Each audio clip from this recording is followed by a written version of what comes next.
YCP అధినేత YS Jaganmohan Reddy గారు 2029 ఎన్నికల మీద చాలా ఆశలే పెట్టుకున్నారా? మళ్ళీ ఎలాగైనా వచ్చేది నేనే, అధికారం ముఖ్యమంత్రి స్థానంలో కూర్చునేది నేనే అని అనుకుంటున్నారా? ఖచ్చితంగా అధికారంలోకి వచ్చి తీరుతానని ఆయన లెక్కలు అయితే వేసుకుంటున్న మాట క్లియర్గా కనబడుతూనే ఉంది. దానికి కారణాలు, దానికి అవకాశాలు ఆయనకు మాత్రమే తెలుసు కాదు, యావత్ రాష్ట్రానికి కూడా ఇప్పటికే సినిమా అర్థం అవుతూనే ఉన్నాయి. 2024 నుంచి 2029 మధ్యలో జరిగిందే మరోసారి జరగవచ్చు అన్నది ఆయన ఆలోచనగా కనబడుతుంది. అలా జరగకపోయినా 2024 మాదిరిగా మాత్రం కీడైతే అసలు జరిగే అవకాశం ఉండదు అనేది క్లియర్గా తెలుస్తుంది. బీజేపీకి ఈసారి అంటే 2029 ఎన్నికల్లో పూర్తి మెజారిటీ రాదని అంతా అంటున్నారు. దానికి నిదర్శనం 2024 ఎన్నికలు అని చెబుతున్నారు. మూడవసారి పోటీ చేస్తే ఏకంగా 240 లోపు సీట్లు వచ్చాయి. మెజారిటీ 30కి పైగా సీట్ల దూరంలో ఆగిపోయింది. మరి 2029 అంటే ఏకంగా 15 ఏళ్ల పాటు బీజేపీ పరిపాలన అన్నమాట. దాంతో బీజేపీ మీద వ్యతిరేకత భారీగానే ఉండొచ్చని అంచనా ఉంది.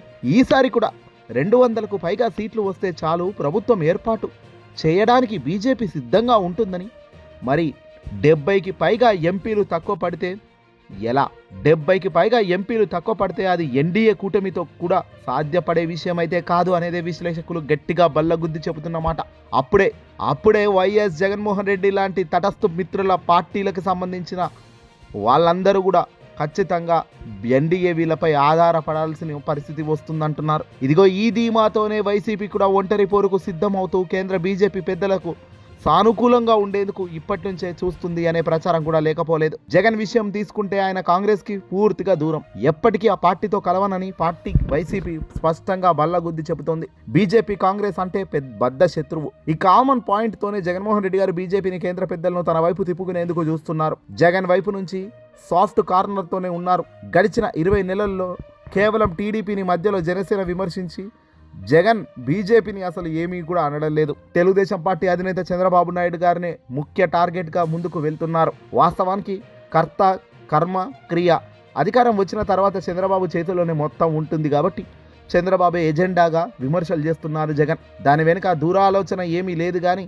బీజేపీతో కొత్తగా విభేదాలకు పోవద్దన్నదే జగన్ ఆలోచనగా కనబడుతుంది.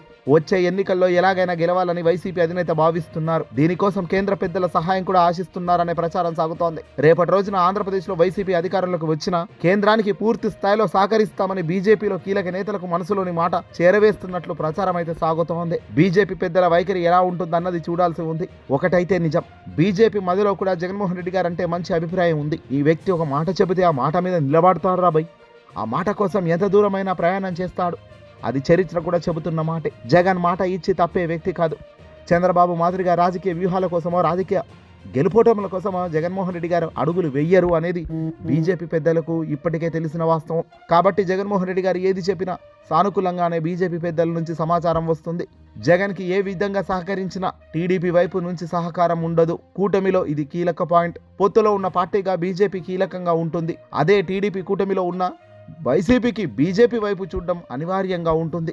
అది జగన్కు కాంగ్రెస్ వ్యతిరేకత అనే బలహీనతగా చూస్తున్నారు. మరి జగన్ కానీ, వైసీపీ వ్యూహకర్తలు కానీ బీజేపీ నుంచి పరోక్షంగా అయినా సహాయం ఆశించడం అన్నది కానీ, ఆ తరహా ఆలోచనలు కానీ గెలుపుని అందించే వ్యూహాలేనే చూడాల్సిన పరిస్థితి. ఏదేమైనా రెడ్ బుక్ రాజ్యాంగ పరిపాలన, చంద్రబాబు అరాచక శక్తులు విజృంభిస్తూ చేస్తున్న దురాలోచన పరిస్థితి వెరసి డ్యామేజ్ జరుగుతూనే ఉంది. జనసేన, టీడీపీ, పైగా వీళ్ళిద్దరు కూడా రాబోయే ఎన్నికలకు ఇంకా 3 ఏళ్ల సమయం ఉన్న కాలంలో ఇంతే బలంగా, ఇంతే కసిగా, పట్టుదలతో ముందుకు అడుగులు వేయగలుగుతారా అన్నది కామన్గా ప్రశ్నించాల్సిన అవసరం. మరి ఆ వ్యక్తులు కనుక అలా ఉండలేకపోయినా మొదటికే మోసం, జగన్కు గెలుపు రెండూ సులభమవుతాయి.